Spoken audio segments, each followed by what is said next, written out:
Salut les players, on se retrouve pour une nouvelle vidéo. Le Real Madrid avait absolument besoin de gagner aujourd'hui et ils le font au Bernabéu face à Gérone. Résultat des courses, statu quo en tête de la Liga, Anderson. Écoute, quelle belle manière de terminer cette semaine, hein, vraiment une semaine de rêve pour nous.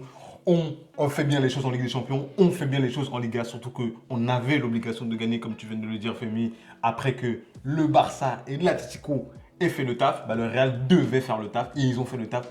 De quelle belle manière d'ailleurs, hein. Franchement je suis satisfait de ce que j'ai vu cette semaine. J'ai pas envie de dire ce week-end, j'ai envie de dire cette semaine. Enfin, je retrouve une équipe qui joue au foot et enfin, ça me fait plaisir. Je m'assois sur mon canapé et je prends du plaisir en regardant le Real Madrid jouer. Voilà.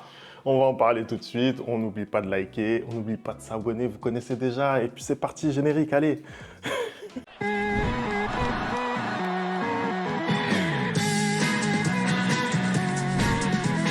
On commence ce débrief. Anderson, tu l'as dit en intro, ta satisfaction de voir le Real s'imposer. Il y avait de la pression malgré tout quand même au début de ce match parce qu'il n'y avait pas le droit à l'erreur. Tout simplement, hein, le Barça a fait le taf hier. L'Atlético aussi a fait le taf de fort belle manière. D'ailleurs, ils ont gagné 3-0. Et le Real devait absolument gagner s'il voulait continuer de pouvoir rester dans ce wagon-là. Tu joues contre une équipe de Girona, certes, qui n'est pas la même que la saison dernière, qui a beaucoup plus de difficultés, mais quand même, tu as laissé pas mal de force en début de semaine avec City et cette qualification. Et là, tu viens le week-end.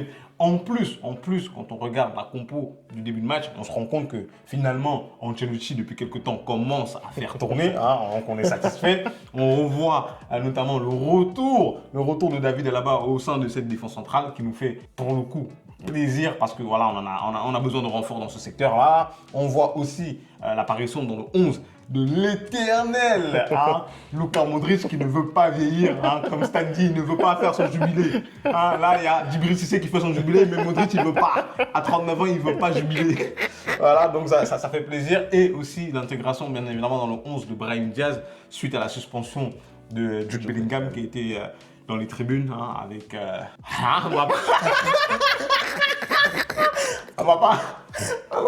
Je sais pas c'est quoi le missile entre la frappe de Luka Modric. Est-ce qu'on a vu dans les traits? Je tiens à préciser que c'est une citation. Non. J'ai vu ça sur Twitter. Ça m'a fait bien rire. Ça m'a fait toi, ouais. Il sait que sa femme va regarder la vidéo, c'est pour ça. Ça m'a bien fait rire. Donc, c'est une citation. Le gars, il a dit, on sait pas c'est quoi le missile entre la frappe de Luka. Est-ce qu'on a vu dans les tribunes? Les gars, c'est des malades.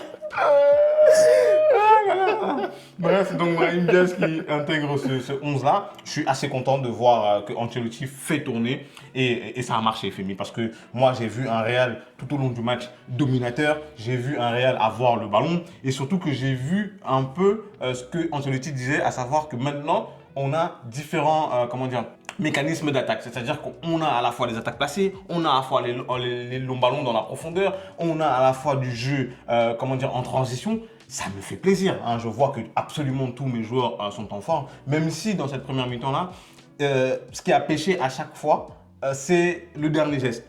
La finition et notamment je ne vais pas le mentir, Vinicius Junior, qui je trouve sur 2 occasions n'a pas été dans le bon ton. C'est-à-dire que la première occasion, il doit la donner à Kylian, il frappe et il essaie d'aller tout seul. La deuxième occasion, il essaie de donner à Kylian alors que pour moi, il doit essayer d'aller jouer tout seul parce qu'il est face au gardien. Après, il fait une passe, c'est le défenseur qui fait un retour exceptionnel. Mais je trouvais que première mi-temps, il forçait un peu ses choix parce que tu sens un Vinicius qui avait besoin de marquer. Finalement, il réussit à marquer en deuxième mi-temps. Mais ça reste toujours le joueur le plus dangereux du Real Madrid. Quoi qu'on veut dire, ça reste toujours le détonateur côté Real Madrid. Et franchement, je suis satisfait de ce qu'ils ont fait dans cette première mi-temps. Oui, c'est ce que j'allais te dire. Vinicius Junior, pour moi, même si Modric a été élu homme du match à juste titre, pour moi, Vinicius Junior, c'est de lui que partent vraiment toutes les actions. Et aujourd'hui, encore une fois, c'est un petit peu inexact, c'est un petit peu inégal en tout cas. Et malgré tout, il y a quand même du très très bon dans ce qu'il fait. Je suis d'accord avec toi sur le fait que, mais c'est pas forcément inhérent à Vinicius, c'est inhérent, je pense, à toute l'équipe. Même Kylian, sur certains moments, je l'ai trouvé peut-être un petit peu trop altruiste, parfois faisant les mauvais choix alors qu'il pouvait y aller seul, il pouvait tenter sa chance. Exactement. Voilà, il a peut-être voulu un petit peu trop servir ses partenaires. Mais bon, moi, j'y vois des signes positifs, tu vois. Oui, on voit une équipe qui est en train de se construire, qui veut jouer ensemble, qui veut se faire plaisir. Et qui commence à se trouver petit à petit. ressenti. Après, pour revenir un petit peu sur le déroulé du match, oui, le Real Madrid mérite totalement sa victoire. Il y a eu quand même, je pense, voilà, notamment en première mi-temps, quelques petites sautes de concentration. Déjà, la première occasion, puisque ça va d'un but à l'autre, il y a d'abord l'occasion de Gérone où tu as Thibaut Courtois qui nous fait un arrêt incroyable. Je t'avais dit que Thibaut Courtois, quand tu aurais besoin de lui, il serait là. Et c'est ce qu'il est en train de montrer parce que l'arrêt, il faut le faire quand même, ce qu'il fait. Après, je ne suis pas sûr que le ballon va en direction des buts. J'ai l'impression, difficile. mais il est obligé de faire cet arrêt. Il est obligé de le faire. Et derrière, effectivement, il y a l'occasion pour le Real, mais oui, on sentait malgré tout, voilà, sur certaines situations, d'autant plus que Gérone n'a pas proposé grand-chose, on va pas se mentir. Je trouve que voilà, peut-être un petit peu trop de situations concédées pour le Real par rapport à ce que l'adversaire te propose, mais sinon, voilà, c'était quand même positif. On retrouve notamment au milieu de terrain un très bon Aurélien Tchouaméni, hein, qui voilà, refait des bonnes prestations en étant au milieu du terrain, parce que c'était pas forcément gagné il y a de cela quelques semaines. Et puis donc, voilà, les attaquants du Real Madrid qui sont de nouveau en forme. Pour moi, les trois ont été bons, que ce soit Vinicius, que ce soit Mbappé, que ce soit Brahim Diaz, je les ai trouvés plutôt intéressants. Je suis d'accord. Je veux juste revenir un peu sur la prestation d'Aurélien pour le coup. Tu as raison, Femi, hein, faut le dire. Quand on critique, quand c'est pas bon, on le fait à juste titre. Et quand c'est bon, il faut aussi le dire. La prestation ce soir d'Aurélien, elle est très très très bonne. Hein. J'ai vu qu'apparemment, il aurait compris les critiques et qu'il se serait remis en cause. Il aurait élevé son niveau de jeu. On le voit clairement sur le terrain. Hein, les dernières prestations d'Aurélien au milieu de terrain et même en défense sont de très très haute volée. Modric aussi. Modric a été fantastique. C'est incroyable qu'à 39 ans, tu puisses encore nous proposer ce genre de prestation, Lou, qui était assez... C'est magnifique en fait. C'est-à-dire qu'il vient te sortir d'un match qui peut être piège, qui peut être compliqué, dans le sens où même si tu domines, pour moi, si le Real Madrid allait à la mi-temps sans avoir marqué, ça pouvait très très vite devenir frustrant parce que tu reviens de la mi-temps, Gérone a juste à bien défendre pendant les 10 premières minutes et le match tu commences à perdre tes nerfs parce que tu as besoin absolument de gagner. Et là, cette frappe, cette volée, hein, comme ça, je crois, à 35 mètres, détendu, hein, tu vois que le gars il est à l'aise. Non, la frappe elle est extraordinaire. Tu vois que la frappe elle est à l'aise et puis sa passé à position. 35 mètres là, il nous a fait un peu il nous a fait le Marseillais, mais vas-y. Tu vois la position du corps de Luka Modric, tu sens que le gars il maîtrise son geste, hein, et elle finit parfaitement dans les cages et ça permet aussi au Real après de plus se libérer.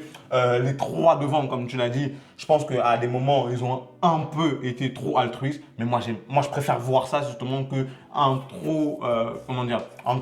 beaucoup trop d'individualisme, comme ça a été un peu le cas en première mi-temps où Vinicius, je pense que souvent il a un peu oublié ses partenaires, mais en force de constater qu'on voit qu'il se trouve de mieux en mieux. On voit que les combinaisons sont de plus en plus fluides. Quand moi je regarde ce deuxième but de Vinicius, les combinaisons entre lui et Mbappé, c'est du caviar. C'est-à-dire que c'est magnifique. On voit que chaque joueur est à l'aise. Je parle par exemple de cette passe en profondeur de Luka Modric et le contrôle en pleine course de Mbappé qui lui colle à la jambe et ensuite il met une frappe du pied gauche. Franchement, tu sens que chaque joueur de cette équipe-là est en forme. Chaque joueur de cette équipe-là respire la confiance. Et chaque joueur de cette équipe-là, tu sens que voilà, pour reprendre un peu les termes du basket, c'est un all-star. Tu vois ce que je veux dire? C'est magnifique. Et quand tout comme ça goupille ensemble, ça te donne les prestations qu'on voit à City, même si City, en ce moment, c'est compliqué pour eux. D'ailleurs, ils sont encore en train de se faire taper 2-0 là par Liverpool au moment où on tourne la vidéo. Moi, ça me fait plaisir. Moi, j'ai un œil dessus, j'ai un œil sur le match. Voilà, j'ai la moitié ici, moi. Voilà. Et aussi, là, contre Girona, hein, on retrouve un Real qui, depuis quelque temps, ne faisait pas ce genre de match-là. On retrouve un Real qui gagne les matchs et domine les matchs. Hein. C'est important de le dire parce que la saison dernière, même si on a gagné la Ligue des Champions de Liga, il y avait des matchs où on gagnait mais on ne dominait pas les matchs. Là, cette saison, là, depuis quelques temps, en tout cas, on domine les matchs et on gagne les matchs. Et en plus, quand on a un arbitrage correct, comme ça a été le cas aujourd'hui, pour le coup, ça a été un bon arbitre qui sifflait quand il fallait siffler. Quand il y avait des fautes d'anti-jeu, il sifflait. Ça te donne un match où le Real est maître de son destin, où le Real fait tout ce qu'il faut pour aller gagner. Et en plus, Ancelotti peut faire tourner l'effectif. On voit des Kamavinga qui rentrent. Hein, on voit plein de joueurs qui...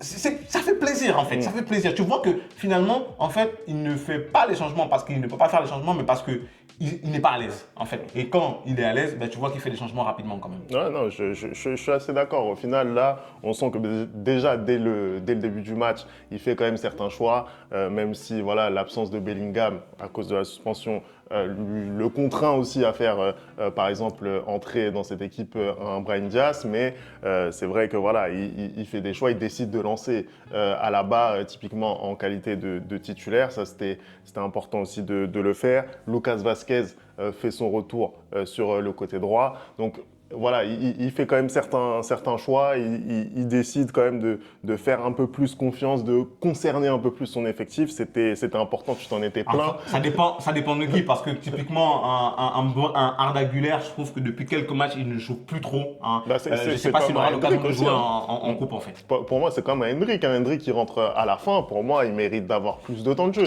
Je ne sais pas qu'est-ce qui fait qu'aujourd'hui, Ancelotti lui donne aussi peu de temps de jeu. Moi, je pense qu'il va peut-être les faire jouer en coupe. En tout cas, j'espère, hein, pour le coup. Parce que pour moi, on ne peut pas continuer comme ça d'être Ligue des Champions, Liga et Coupe. Il faudra faire un choix et faire tourner les hommes. Parce que là, Vinicius, là, il a fait reposer aujourd'hui Valverde, c'est une bonne chose. Il a fait reposer Rudiger, c'est une très très bonne chose. Parce qu'apparemment, Valverde serait sous le point d'être en rupture. Hein. Si tu perds Valverde là, maintenant, là, tout de suite, je peux te dire que pour le coup, ta saison, elle est terminée. Moi, je l'annonce. Parce que c'est l'une des pièces maîtresses de notre effectif. Et si tu le perds à ce moment-là de ta saison, ça peut être très, très, très, très compliqué.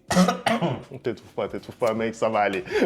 mais effectivement, je suis d'accord avec toi. Voilà, il fait des petits changements. On commence que voilà, on voit qu'il commence à prendre un petit peu plus la mesure de son effectif. Mais oui, pour revenir sur Hendrick, pour moi, il mérite plus de temps de jeu. Là, il joue encore quelques minutes. Il est tout de suite dangereux. Tu vois, je pense que Kylian aurait pu marquer. Il marque pas aujourd'hui, mais en fin de match, il aurait pu marquer. Donc voilà, il apporte ce sang frais, tu vois. Je pense sur des matchs de Liga comme celui-ci au Bernabeu avec le soutien du public, un Hendrick pourrait avoir son mot à dire. Tu vois ce que je veux dire? Et à chaque fois qu'on lui a donné du temps de jeu en début de saison, là on le voit beaucoup moins, mais à chaque fois qu'on lui en a donné, il a quand même donné satisfaction. C'est un peu moins le cas de Arda Güler pour le coup cette saison parce que lui, en début de saison, il a eu quand même pas mal de temps de jeu et ça a été un petit peu plus compliqué pour lui. Raison certainement pour laquelle Ancelotti le laisse beaucoup plus sur le banc là en cette deuxième moitié de saison où on sait que les matchs comptent.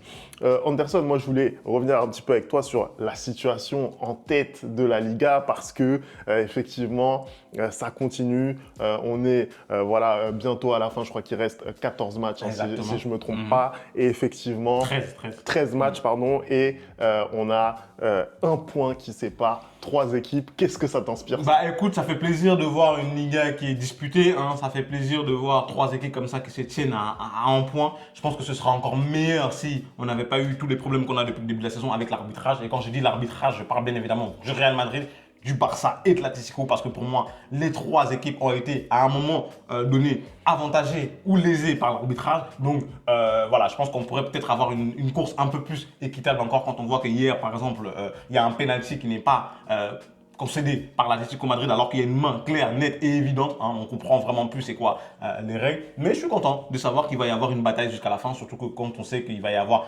notamment un Barça-Atlético, hein, ça me fait plaisir. Moi, si bien évidemment les 2 équipes pouvaient perdre, ça m'arrangerait, mais malheureusement, c'est pas possible au football. Hein. Mais non, franchement, je suis très très content de voir que là, on a vraiment un championnat qui est disputé entre 3 grands acteurs. Hein, depuis quelques années, c'était vraiment entre le Real et le Barça. Et là, tu le vois, il y a l'Atlético qui vient se mêler. Et je pense que jusqu'à la dernière journée, comme l'a dit Ancelotti, on ne sera pas certain du vainqueur. À moins que là en février, en mars-avril, pardon, il se détache clairement un favori. Parce qu'on rappelle qu'au début de la saison, c'est le Barça qui avait de l'avantage. Hein. Le Real a réussi à combler son retard. Le Real, à un moment, avait 7 points d'avance. Et finalement, le Barça est redevenu premier. Donc, en fait, ça n'arrête pas de changer. À un moment aussi, l'Atlético a été premier dans ce championnat-là. On a eu 3 différents premiers depuis le début de la saison. Ça fait plaisir. Écoute, ça fait plaisir. Et que le meilleur gagne, bien évidemment, ça veut dire le Real Madrid. Il te reste un classico encore hein, à aller disputer à Montjuïc. C'est vrai. Donc, ça aussi, ça peut être compliqué, surtout quand tu vois comment ça a tourné là, cette saison pour le Barça. D'ailleurs, j'ai vu beaucoup dans les commentaires qu'on t'a un petit peu attaqué, Anderson, hein, sur ce que tu avais pu dire, écoute, notamment sur le Barça. Hein. Ça me dérange pas, attaquez-moi, mais j'attends le fin de la saison. On fera le bilan à la fin de la saison. Parce que je suis désolé, une équipe qui, pendant 5 ans, pendant 10 ans, a été la risée de l'Europe, ne peut pas venir faire comme si c'était les favoris de la compétition depuis 10 ans. Non, arrêtons. On va se poser, chacun retourne à sa place. Ah, non, que chacun retrouve sa place. Parce que, sous prétexte qu'ils sont premiers en Liga, avec le même nombre de points que le Real, qui est en train de faire, soi-disant, sa pire saison, hein, sous prétexte qu'ils ont terminé 2e en Ligue des Champions, Champions, ça y est, c'est les maîtres du monde, c'est la meilleure équipe du monde, ils ont peur de personne, mais après- ils sont en train de parler comme si... Non, je suis désolé, à un moment donné, il faut savoir, comment dire, avoir de l'humilité. Tu peux pas pendant 10 ans te faire tabasser à gauche, à droite. Tu es la péripatéticienne de l'Europe, voilà, je l'ai dit les termes. Tu vas en Europa League et puis venir bomber le torse comme si non. En fait, tout ça c'est la faute des supporters madrilènes. Tu sais pourquoi? Parce que vu tout ce qu'on gagne, on ne bombe pas le torse comme on devrait bomber. Je suis désolé, tu peux pas faire une demi-saison où tu es bon et tu es en train de parler comme si tu avais gagné les 10 dernières Ligues des Champions. Donc certains supporters barcelonais gagner en humilité. Gagner en humilité. Et moi, j'ai pas à gagner en humilité parce qu'on a gagné 5 Ligues des Champions en même pas 10 ans. On a gagné autant de Ligues des Champions en 10 ans que toute votre histoire. Tu veux me parler de quoi en fait? Et Non. puis, continuez à vous énerver, je m'en fous. Fâchez-vous quand vous voulez. Fâchez-vous comme vous voulez, voilà.